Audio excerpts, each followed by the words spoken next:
Options mark all as red.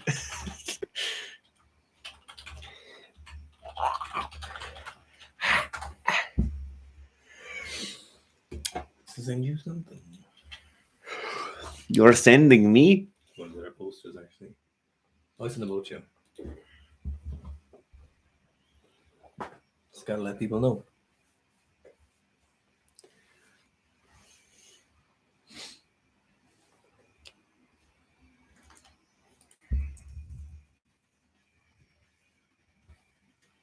Hello, everyone. Hello, darkness, my old friend. 10 people and only one like. Wow. 13 people and only one like. What did we do to hurt them?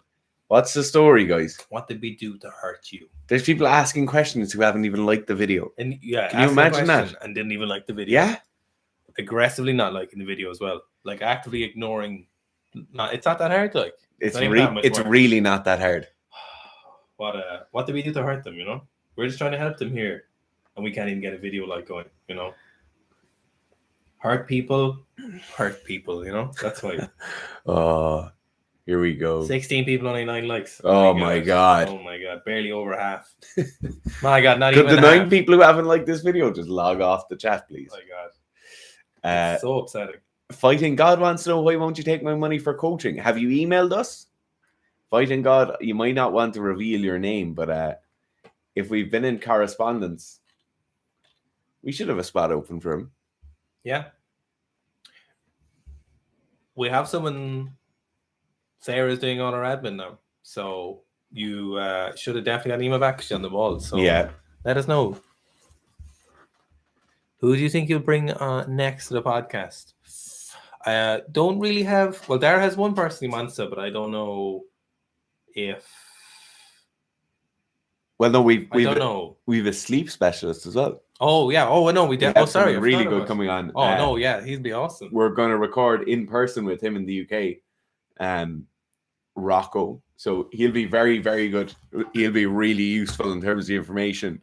A font of knowledge. Yeah, we're gonna get him on and just talk about sleep. So he's an absolute fun. He's like a refined Broderick Chavez almost. Yeah. He's like a Broderick Chavez who would give you a hug. He's phenomenal. He cares about you.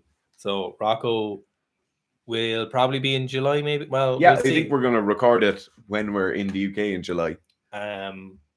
So he's great. Also, there's 27 people on, and now there's only 14 likes. So the ratio is actually getting worse. So there's that. Andrew is saying, afternoon lads, no throwing for me. Done the inside of my right knee. Oh shit! The inside of your right knee. So LCL? No, MCL. Shit, I hope you're right. Trying to enter Irish Championship to the end of June. Need to phone them. Won't let me enter. If there's anything at all we can do. I doubt there is. I really doubt there is, but... Geez, the inside of your knee. So, yeah, so there's it's MCL. A lot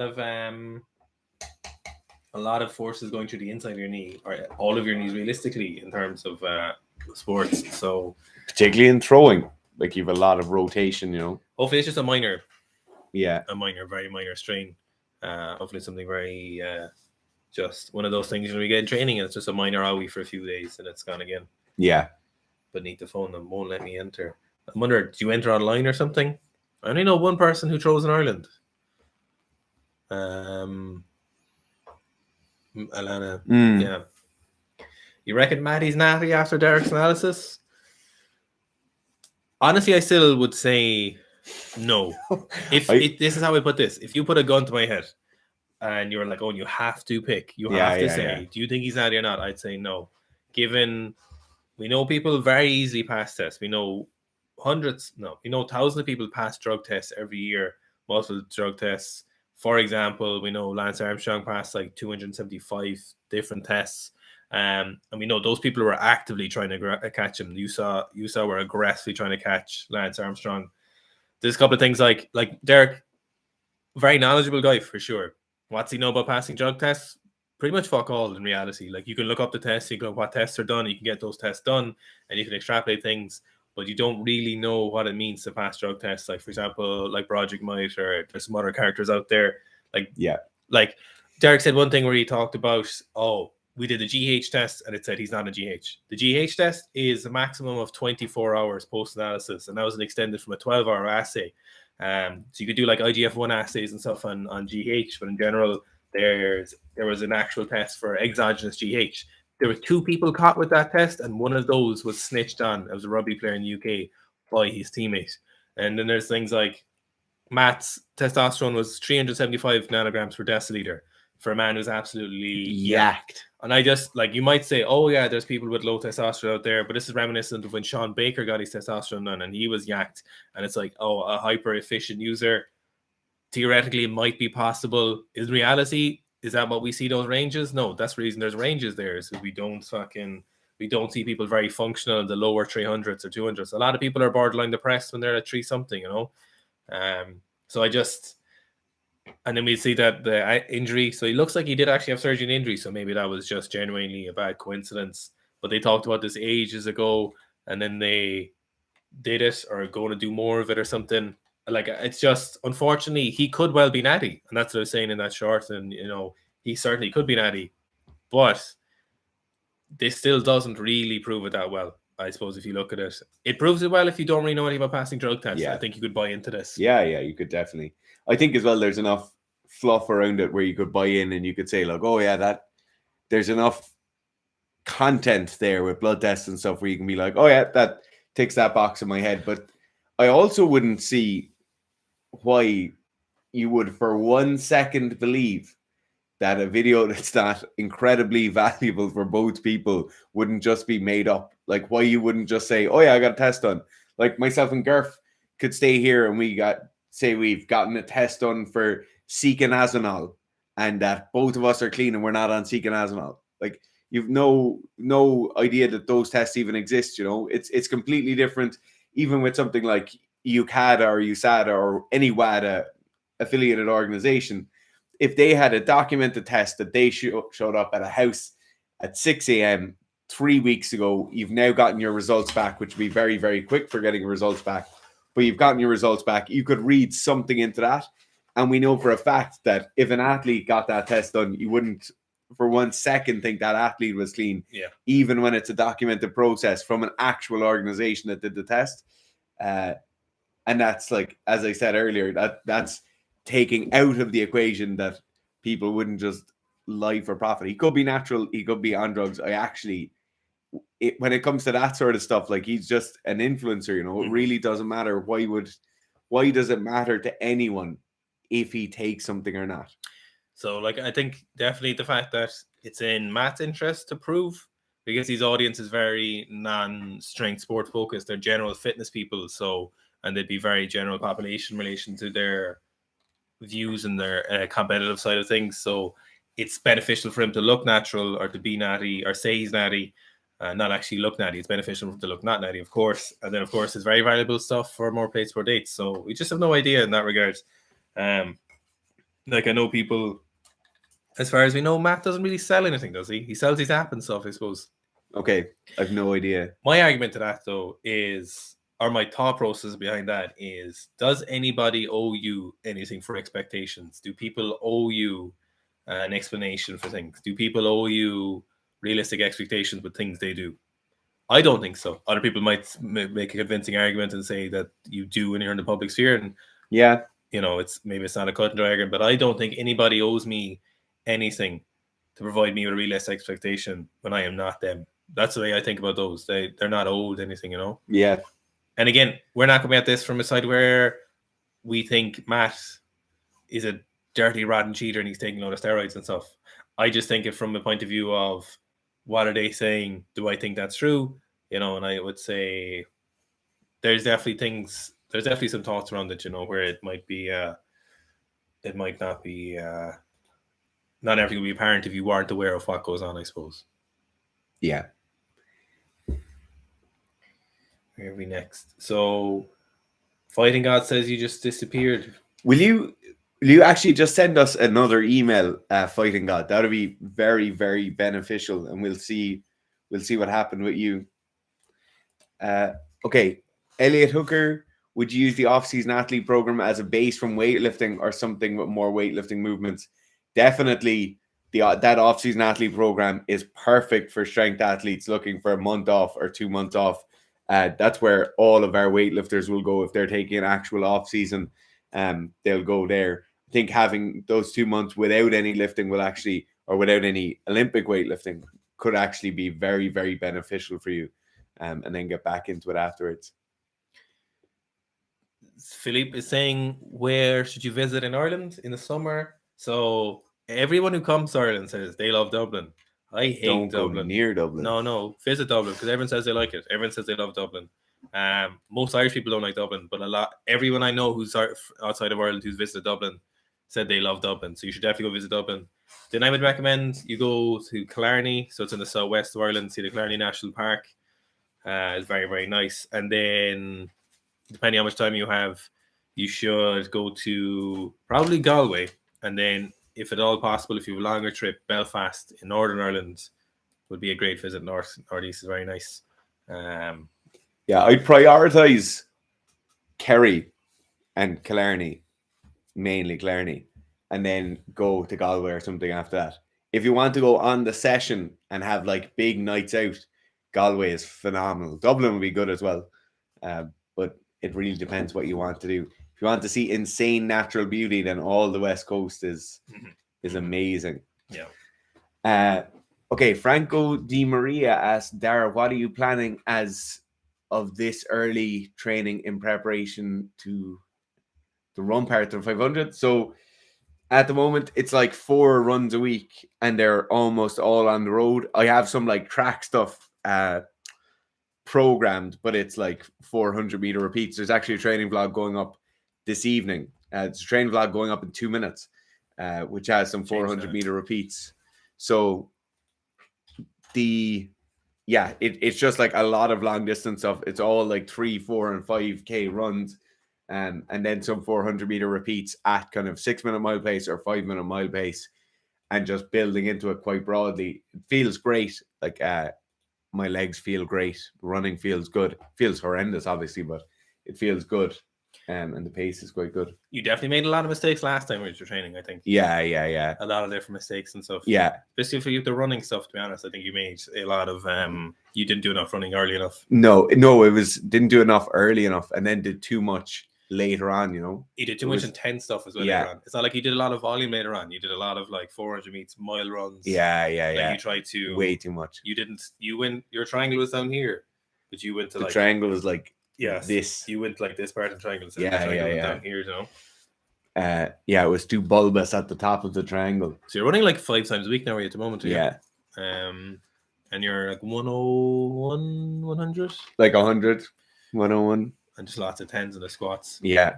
The running, a lot of people are interested in the running part. There's a lot more people. Yeah. So the run and the squat program, or the hybrid athlete program, will definitely be released 100% in August. Just couldn't be done unless you've done the challenge. Yeah. At least attempted it again. Yeah. And as well, you see the value in doing something big like this the second time around. Like you learn a lot. Like you could make the theoretical changes.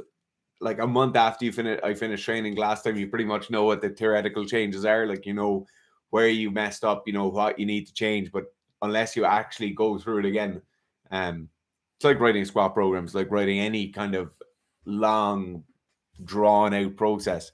It's just better the more times you get to run through it completely. Oliver saying, hi lads, are you ever going to do any workshops in any of the German-speaking countries? We absolutely would. Absolutely, Oliver. If you want us to do a workshop or a seminar, you just reach out to us. If you own a gym or you think your gym or the group of people in your gym would be interested, then absolutely we can have a chat with what you need to get us over. We were in talks with Burden Strength before, but that was last year, and it was really in the middle of COVID, and they said they were still kind of short on members and stuff, and they hadn't got a lot of back, which is very understandable. So yeah, Oliver, if you have a facility, we'll go anywhere, specifically anywhere in Europe in the near term. Obviously, somewhere outside Europe take a little bit longer, but no problem. Anywhere in Europe will be over and back. Yeah. So we're very happy to go for sure. Colleen asks, I've quit road cycling at weekends around 60 milers to focus on weightlifting 5 times a week and try and get stronger. can I pick it back up again, or will it just kill all my gains and stall out my weightlifting progress? There's a few things to consider. So the first thing, Colleen, is like you have to look at where you are right now. Like if you're right now lighter than you want to be, weaker than you want to be, and maybe not as like powerful or as explosive as you want to be, then the road cycling won't be very beneficial. So that would be case A, right? Where road cycling won't give anything to your weightlifting, and everything you do that's not weightlifting or strength training or power development stuff is going to be negative. You could be in a different case, though, and it could be where you might be the exact weight you want to be. You're really strong for your weight class. You're quite powerful for your weight class, and the weightlifting training you're doing is really just practicing weightlifting, refining technique, learning the motor pattern better. So you'll see this very, very commonly with like CrossFitters, especially when they come across. A lot of the time they're quite strong for their relative weight they're lifting in the snatch and clean and jerk. They'll have very good endurance and they'll be in quite good condition. In that case, a 60-mile cycle once a week won't be terribly detrimental to your progress. It might maintain some of that aerobic values that you've worked so hard to build, but it's not going to really, really pull you back, right? It's not the best thing to do. Obviously, the best thing to do would be more snatches and more clean and jerks, but if you enjoyed cycling, it wouldn't be the worst thing. Now, there is a case C, right? The third case where you might be a small bit big for your weight class or a small bit heavy for where you want to be. You might have very poor aerobic capacity. You might have very poor work capacity in general, or you might be very, very far out from competition, 8 months, 10 months, 12 months from realistically competing. In that case, the road cycling might actually be in some way beneficial to your weightlifting, right? So it might be extra caloric expenditure, so it helps you to lose weight. It might build a small bit of aerobic capacity, so it allows you to do more of the high work capacity stuff when you're weightlifting. Or it might just allow you to build some non-specific work capacity, some GPP in the off season, and it will be beneficial. So it really does come down to, like, we add to these questions, but it depends a lot. But it kind of depends which of those three groups you fall in, Colleen. If you're 2 or 3 months out from competition and you're working really hard in your weightlifting, then this isn't the time to pick up the cycling again. But certainly if you're further from competition or you're making some morphological changes, changing what size you are, it might be beneficial to do the cycling. Not only would it be not detrimental, but it could actually be beneficial. Hey lads, you said a video why you don't recommend Schmaloff Jr. This is coming from Pablo 2004. Pablo, I didn't know people. I assume that's like when you're born 2004, and I don't think I know anyone who's born 2004. I thought they just stopped making people after the 90s. Were there people made this? Wait, how old are you? But what about someone who's going to peak for a powerlifting meet or something like that? So Schmaloff Jr., we actually see some people not on gear do it very well with the benching and stuff. But when it comes to, for example, I think it's the leg strength, if you're talking about, probably what we were talking about, is we see as many people get injured as doing successfully. And a lot of times what you'll see is people can do it. So what you'll see is people get injured and maybe finish it. They'll get injured and not finish it. Or sometimes you'll see people will do it, hit some BBs, and then like 2 weeks later, this is not the fault of the program, not to be fair, but it is a scenario you see a lot, is they'll hit it and they'll be like, oh, my squats dropped off like 20 kilos. And you're like, yeah, you went from doing 3 times a week, a shitload of volume. The principles of the small off, it's just this much programming into this much time frame, you know, and even on a heap of gear, it's still a lot of training. If you were desperate, maybe it would be a bad option if someone's like, you better fucking add 20 kilos to your squat or you're going to cut off your baby toe. Yeah, you'd probably give it a go. But in general, what we see is just we recommend against it. Usually is because we often see people just end up getting a lot of knee pain from it. If you're on a hip of gear, if you're on a hip gear, it'd be great. Yeah, you can run it away. You can alter it as well, right? You can take the increases and do around 30% of the prescribed increase across each session each week. You can run those sessions 3 sessions a week instead of 4 sessions a week, and you just bump on the 4th day and make it the first day of the next week, and so on. There's many things you can do to make it runnable, but that's not the program then, you know, and that's not Schmaloff Jr. then, or that's not actual Schmaloff then. It's some bastardization of it. And there's probably better ways of going about it, like that kind of variation of reps probably isn't needed if you're breaking it up like that and changing the frequency or changing the stepwise increases or even changing the volume in some cases. So I wouldn't. I think there's so many good powerlifting programs out there now. Smolov just has this name. Like, everyone wants to have run it at some point.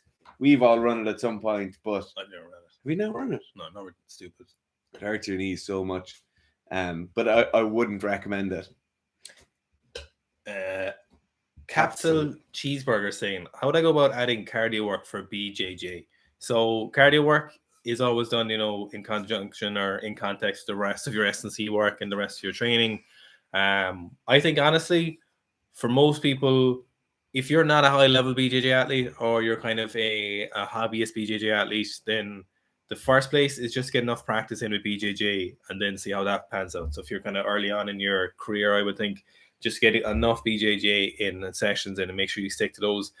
And I prefer, honestly, for a time being, that you would do more BJJ stuff a little bit earlier, sooner, for longer, and then have a look at the other stuff. It's when it especially comes to things like cardio work. So strength work would be something I think people could do a lot with sooner and do it more consistently.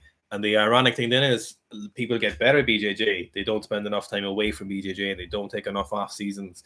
But the first place to start is bring up that base of like sport-specific BJJ skill or cardio skill stuff, I should say, or sport-specific BJJ cardio. And you only get that by doing BJJ. So first recommendation is make sure you get to a point where you're doing enough BJJ where classes aren't absolutely destroying you. Now, you can still be tired and fatigued at the end of the class, especially if you do a lot of drilling and rolling, for example, and if you go hard for 5, 6, 7, 8 rounds. So I'd like to see you in a position where you've enough capital to consistently do 5 or 6 BJJ rounds, very, very close together, and then you can start looking at the additional cardio work. You'll get there very fast. Most reasonably trained people can get to that condition in like 4 to 6 weeks. Then on top of that, you would start looking at either like long steady state cardio, so something above 30 minutes minimum sessions for the kind of longer steady state stuff. And you'd want to be seeing kind of, is it zone 2 or 3 cardio work in terms of like elevated heart rates. You'd want to see it into like 120s or so, depending on what your heart rate is. Like ideally your average heart resting rate should be something between the 60s and 80s. I know some people commented on one of the videos where you said what kind of cardio work you should be doing and what heart rate you should be. And people are like, oh, some people's resting heart rate is 100. And if your resting heart rate is 100, that's tachycardia. Like, you actually have an issue. You are hypertensive and have cardiovascular issues. But ideally, if you're somewhat in shape, your resting heart rate should be somewhere between like 60 and 85. So when you see the heart rate going into the hundreds, early hundreds, and stay there for like 30 minutes, kind of minimum time frame, how often do you do that? Honestly, as often as you can feasibly recover from that. So as with anything, you would just add it in very slowly. Minimum effective dose of that would be somewhere in the region of 2 to 3 times a week, preferably in the morning, I think is better. The longer you do, then you need to balance that out with like how much other training you're doing, how much work you're doing, how much other things you've going on, how much gym sessions are you doing. And then you can kind of look at the intense stuff, the highly intense stuff. I think we've seen is the highly intense stuff doesn't really transfer over that well. What seems to work better is the steady state cardio, way more of that, way more capacity, and then plenty of rolling when you want to be in BJJ shape. Yeah, I think the real high intensity stuff doesn't work because BJJ is so reliant on local muscular endurance. And that's where a lot of your aerobic breakdown is happening, is you're getting breakdowns in local muscular endurance, whether that be through maintaining posture, maintaining grips, like a whole host of things where you're getting unbelievably tired, and then your aerobic system is being taxed because of that. But it's not necessarily just down to you don't have the high capacity heart rate stuff. If you were the real high level BJJ person and say you were coming across from weightlifting or powerlifting, I would definitely stay at your 2 extremes. So like where Garth is talking about the low and steady state stuff, I definitely do some of the real high end feeling like your head's going to explode cardio, because there's benefits to that as well. But I'd certainly spend most of my time at the 2 extremes. Like, I wouldn't be doing something like CrossFit work every minute on the minute, or some sort of general strength and conditioning or general high intensity interval training. I wouldn't really be targeting it like that. I would do prolonged bouts on an exercise bike, a rowing machine, a ski erg, any of these kind of lower impact machines. I would be doing prolonged bouts on those. And then I do the very, very hard, heavy hitting, high intensity work, probably twice a week on top of that. Do you know, I was just thinking there, do you know, it's so hard to take anecdotal evidence of a load of the BJJ athletes because so many of them just roll and take a load of gear. Oh my God, yeah. So it's so hard to know what the general kind of case study stuff is. If you were going by like sports specific kind of training principles and periodization and stuff, you'd be looking at like that steady state for a long time and then specific work when you need it, and then you would pick your cardiovascular kind of work accordingly. And the top rosters would be most of the year would be general stuff, not most of the year, but most of the cardio work you're doing. And then you might transfer in some of these kind of high intensity stuff mixed in with the low intensity stuff. That depending, of course, how much time you have to train. But the anecdotal evidence is quite poor because you just don't see a lot of them do a lot of that stuff. A lot of them will do strength training because they want to look like they're in great condition. And they definitely get in great condition. They get in great shape. But you don't see a lot of them doing a shitload of cardio. You don't see a lot of them talking about that. So it's funny because they get way more efficient as they get better at the sport. They get that kind of general work capacity, performance-enhancing drugs. And then they just do so much rolling. They get really specific cardio and they roll all the time, all year round. So funnily enough, they actually keep a lot of their capacity for most of the year. So we don't really see them get massively out of shape. And then the local muscular endurance stuff, once you do it a lot, you keep a lot of it for a long time. So it's a lot of in it. But best place to start anyway, long story short, Caspel, is a lot of low steady state stuff, because you'll definitely be able to keep that up all year round. And the practicality of that is, if you know it's just 30 minutes on the bike and you can look at your phone or listen to your podcast or read a book or whatever it is, or on a walk or something, if you know you can do that and you know it's not very intense and it's quite passive, you'll do that a lot very frequently. But if you know you have to do Tabata 3 mornings a week before you go to work, you may never do that. No, nobody's bringing out the fire breather at fucking 7:15 in the morning, whereas you can easily sit on your bike as you're like scrolling through your phone or eating cereal. You can sit on the bike for 45 minutes, have it at a conversational pace, and you'll notice a big difference. Like, that's a great thing about cardio training and getting fitter, is that it's a massive difference compared to like body composition shite and a lot of other training. Like, you'll notice a big difference in your actual BJJ with a lot of cardio work. I tried the intense cardio like 4 times a week, and I really didn't see much. I did see some difference, but a lot of rolling helped as much, But what's very sustainable, if you're not very exact with the organization you're training, is that low intensity stuff. When are you going to do hill sprints? Yeah, well, Rocco said I should. When are you going to do them? Not this block. Oh, later. Yeah. This is the secret training plan. Elective Throws is saying he doesn't have an Athletics Ireland number, so he can't register. Hassam Masood says, do you guys genuinely believe most top lifters in the IPF are not natty?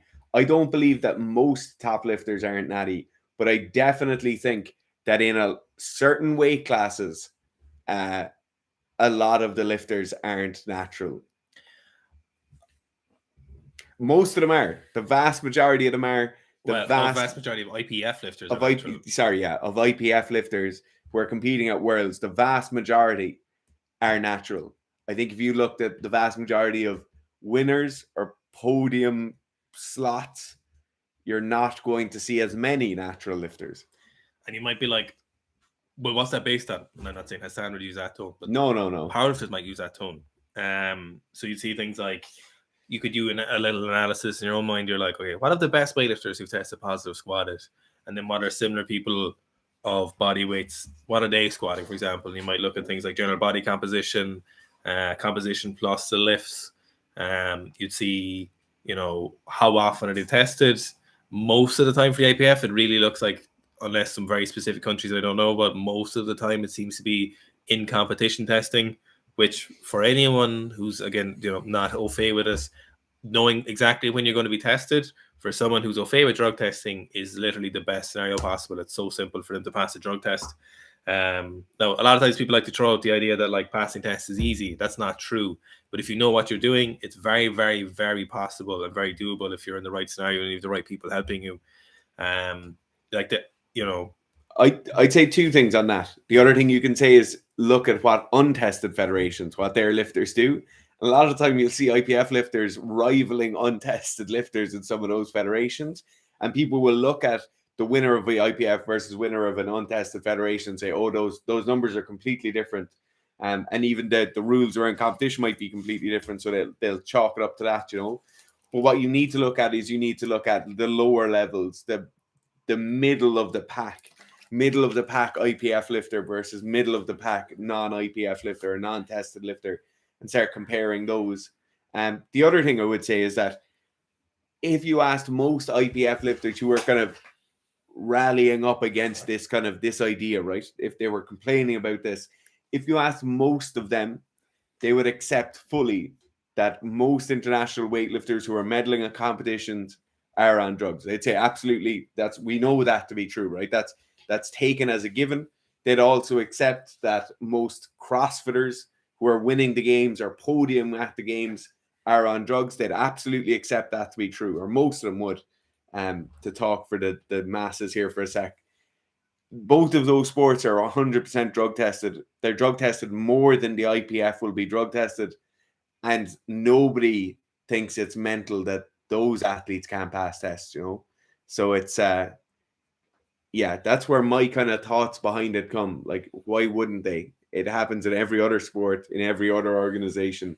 Why would it not happen there? So like the comeback against that question is why would they do it when there's other competitive sports? But why do any number of people do any number of weird things? Like it's unexplainable. That's not a good rebuttal. Why would someone do it when there's other sports? We know there is the accolade.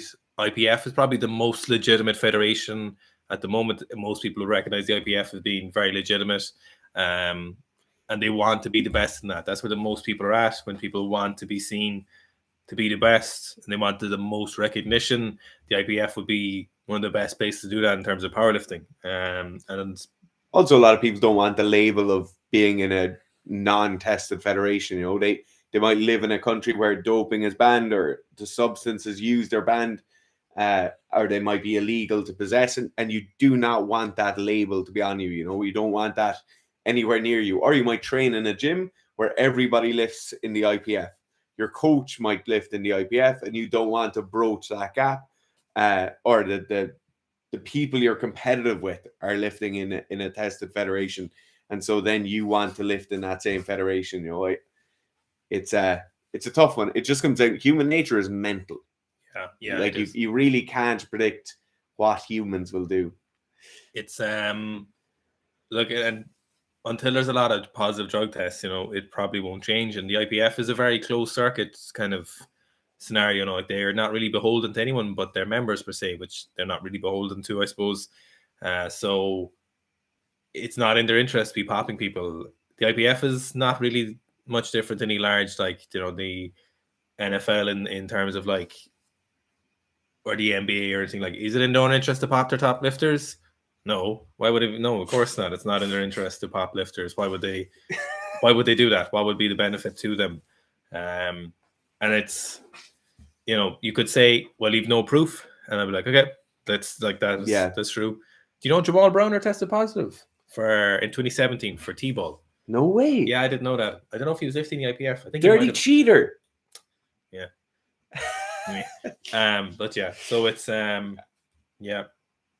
And we're not having a go off anyone, you know. It's the same as the Matt Does Fitness thing. Like we really don't care. But it's an interesting conversation anyway. Nicholas says, hey guys, do you think what do you think of the role of strength for throwers? Thinking specifically of Joe Kovacs squatting 396 for 4, worth the investment or time investment and injury risk? I certainly think it's worth, like, absolute strength is absolute strength.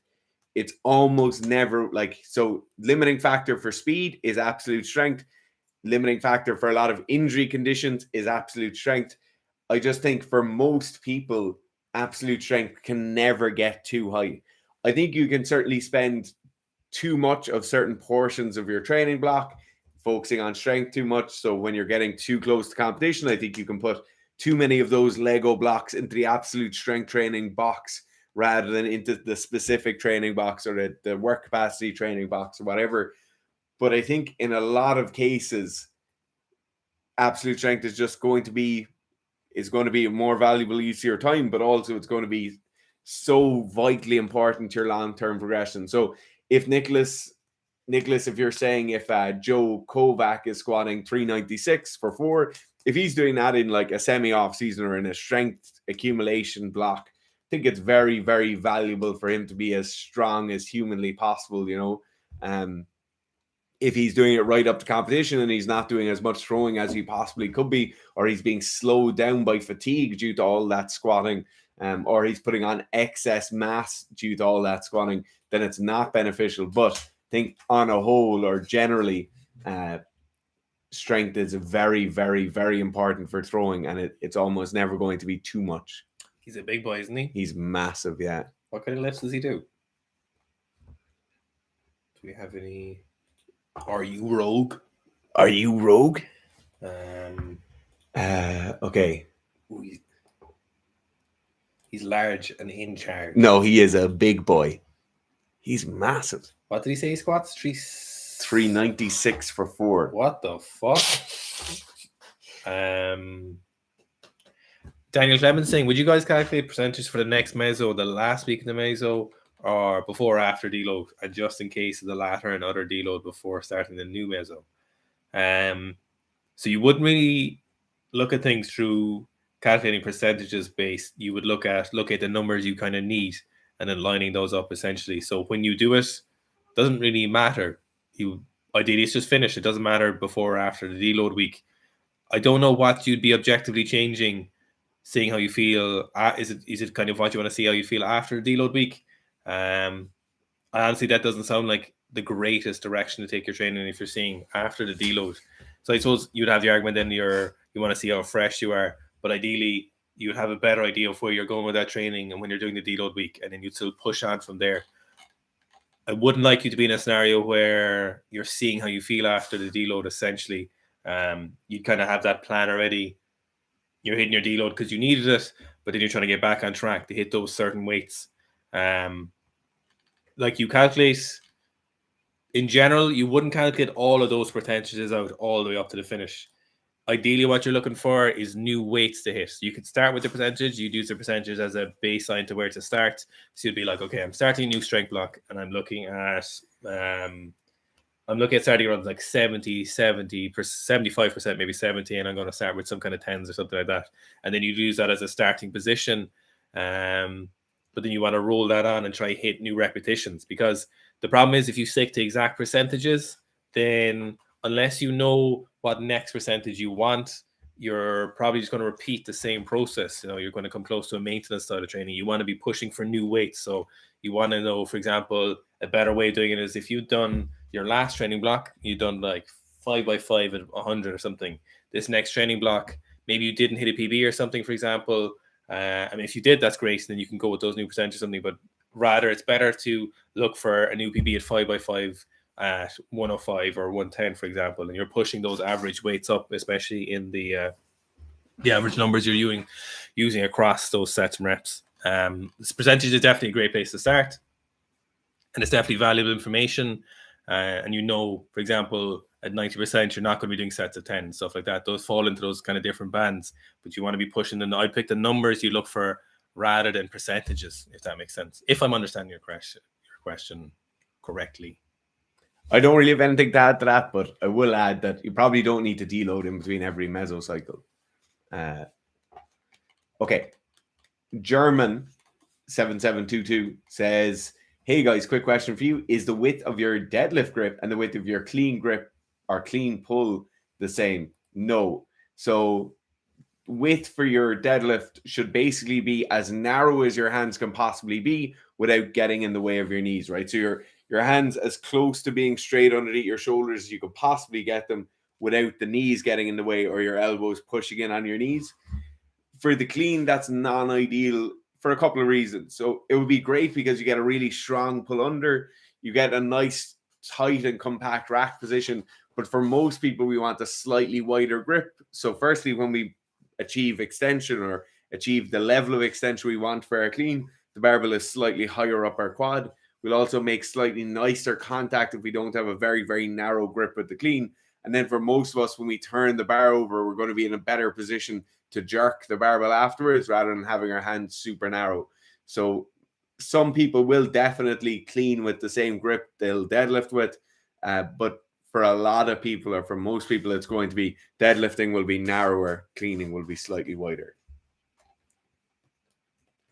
Miles Patrick asks, when doing cardio to build work capacity, does a low intensity activity like walking yield significant enough returns to replace running, biking? I might have a different answer from Gerf on this, but I don't think it does. I think walking is a very good base. It's certainly nowhere near enough cardio. If you're trying to build a cardiovascular base, it's almost, you'd want to be walking for 15 hours a day for weeks, and I don't think, like, a lot of the time when you're walking, your heart rate is nowhere near elevated.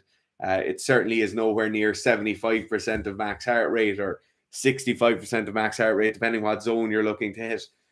So I think for most of the time, running, biking, rowing, something like that is going to be the kind of baseline threshold. Even jogging is going to be good, Yeah, I think like the problem with walking is it's very hard to get up above the threshold for kind of intensity, the kind of threshold where you do walking every day, so it's harder for you to walk a little bit faster to maintain that pace. You can certainly add in some weighted walks, which I do sometimes, and I know Shane does kind of rocking, so I think that's kind of walk running a little bit, or a little bit more intense in terms of hills. That can be quite fatiguing though, so I don't think walking is one that'll get you there. Like biking or rowing will get you there, or any other number of the stationary cardio machines, but walking is like the lowest one in terms of how feasible it is and how practical it is to get to that kind of intensity to do what you want from it. Specifically, like in comparison to running or biking or jump rope, it's very hard to get. The amount of walking you need to do would be, walking is so efficient. Yeah, walking is great for getting places efficiently per calorie, but not for getting that capacity up too much.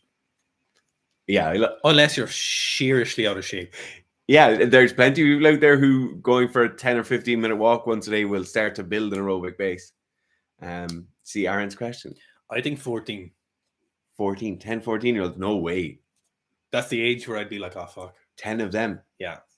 That's where it stops. Like, I don't think I can deal with it. I'm thinking like, it really depends as well, because there's a massive variance among build of children. Normal kids. I would say 10-year-olds, 10-year-olds. If they're all running at you at the same time. They've no weapons. Like, any primary school child there is 12 or under, like. Okay, 12. If they're gone out of primary school, I think it's too late, yeah. It's too late, yeah. But I'm saying primary school or earlier, like, there is just, like, it's pound town for everyone. Like, no, it's fucking mincemeat. Andrew agrees with us. Absolute strength is never a downside. Okay. Collie Blue says, what kind of split between cardio, former competitive swimmer, and lifting would you recommend for building muscle mass? Alternating activities each day, limit cardio intensity, currently 77 kilos and 5'10". So for building muscle mass, cardio isn't there, like it's not cardio isn't going to build any muscle mass for you. It's cardiovascular training. If you want to maintain some sort of cardiovascular base, or you're kind of needing to stay fit or wanting to use it for some sort of caloric expenditure, then I would keep it quite low intensity, this low steady state stuff on a bike, on a treadmill, all that stuff. 45 minutes 3 times a week would probably be great for that. As always with your cardio training, you want to be looking at minimum recommendations for health, like 150 minutes of moderate cardiovascular exercise per week. So whether you want to do that in 3 50-minute bouts or whatever, I think most of us should be aiming to hit that, purely just to keep the ticker moving along, But But for the majority of your training volume, if you're a competitive swimmer before, I certainly think you should be biasing yourself heavily towards the hypertrophy work in the gym and not necessarily focusing on your cardio at all. I knew for a fact we'd get a comment about the Dublin comment. There's always some. There's always some. No, but I think it was voted on my own website the worst accent in the world, I think. Dublin, the Dublin accent. Yeah. The worst accent ever. Like it was on ownmurphy.com, like the poll. Oh yeah. Girfling.com, like. Yeah, but it was. It did 100% of the votes were Dublin is the worst accent ever. Yeah. Like, you know, but I mean, it's not their fault. Like, they don't know any better. Okay, should I pick some questions? Yeah, we'll pick a few questions here. There's actually a very important question that I. Is it Jamashi's one? No. Martin Milan says, I'm just home after a load of drink and I'm up for 7 a.m. I live in Australia. Anything to pre-plan to avoid hangovers, right? So the first thing, Martin, is you're kind of fecked. You're kind of up shit creek. What you really want to do as you're drinking, to be drinking a similar volume of water to the volume of liquid you're bringing in each time is very good. Obviously, if you're drinking spirits, then you want to be taking like a kind of 250 milliliters of water per measure of alcohol you take in. So what I like to do is, if somebody's going out drinking pints, every time they get a pint, you get a glass of water with it. And I think that would be very, very beneficial for just helping yourself out the next day, right? It won't sort anything out. Right now, you're the horse is gone and you can't close the stable door, you know. I'd probably look at taking on probably a liter and a half of water. A good helping of salt and sugar with that then will definitely make you a bit happier tomorrow morning. You can preemptively use something like paracetamol to help the pain in the morning. Tomorrow morning, it's like an hour's time. Oh, it's like an hour's time. Yeah, it's 6 o'clock. They're like 10 hours ahead. Oh my God. He's like 2 or 3 Martin hours. Milan, go to bed.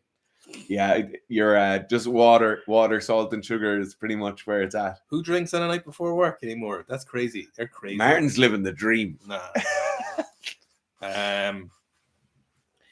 Edward Harris saying, how often do you plan on making merch releases? I keep missing them.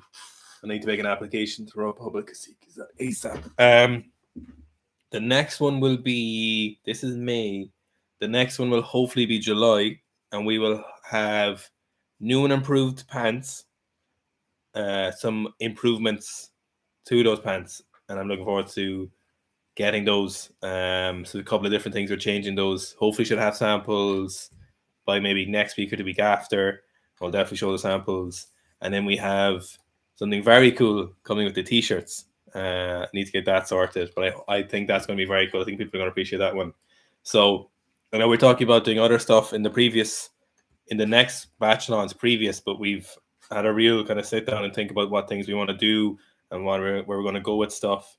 So we will have just pants, just pair of pants, and just t-shirt in the next launch. We'll just have two things. And they're going to be great. Yeah, they're going to be two, really focus in on two different things and try and make them the best possible thing we can make of them. And so it's there's a lot of things people would like to get from us, but we want to do the best we can do with certain things, and because we only do systematic launches, because we periodize our launches of clothes, we want to make sure they're the best as possible. And so there's a lot of work going into this t-shirt and this pair of pants, the new improved pants, the Sika Powerful Pants 2.0. So we just want to make sure these are best as possible, and it can be a very successful launch. I have a similar question to that as well. 010010 or 010010 is asking, when will there be Sika strength supplements? So there's talks of that. Oh, it's a poignant question. This feels planted. Somebody bugging the office. It's Google listening to us. Oh my God, it actually is. So there's we're looking aggressively. We've really honed in on, I think, something we want to do that would actually make a meaningful difference, and it's not like ashwagandha mixed with marijuana or coke and stuff. No. It's something. It's going to be related to sleep, because it's something we're always harping on about, and anything that improve on sleep is something we're huge. We've been trying. We talk about ZMA lately, but we've been trying some different stuff based on some advice to some very. Don't tell them. Don't give it away. I'm not going to tell them. Very smart people and it's genuinely very effective. It has honestly transformed my sleep from somebody who, when training, cannot sleep at all. So definitely look at getting that done, and I'd love to get that. I'd love to get it done. I'd be so fucking happy if we could get that. We could call it sleep azenol. Oh, that'd be great. Sleep azenol. The sleep stack. Or stag butyrol. Someone just commented that. Stag butyrol. Stag butyrol. Oh my god, I don't know if we'd get away with that. I don't know, would we? Sikabolin. I'd love to. I'd be so fucking happy if we could get that on the market. I'd be genuinely, because I think it would actually make a difference to athletes. Yeah, it's not like there's no herbal stuff. I'm not a big fan of the testosterone or hormonal herbal things. Not a huge fan of those. Not a huge fan of nootropics. But these particular things are a mix of just vitamins / minerals that you can take for a bed, well researched, that have made a difference for us. So I'd love if we could do it. I think we can do it too.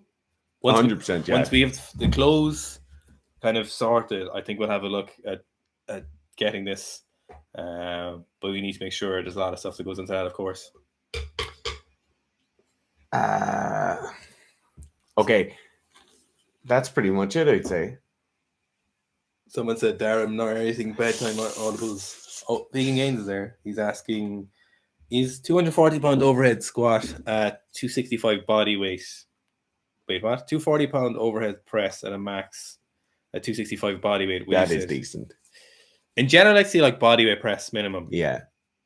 Hit a two-part? No, but that's less than body weight. That's about still 110 kilos. Oh, it is actually, yeah. Wait, Vegan, are you 265 pounds? What's that in kilos? That's like 130, no? No, 120. No, yeah, anything over 100 is impressive, but anything under that, you'd want to be hitting like body weight. Yeah. But anything over 100 kilos is definitely impressive.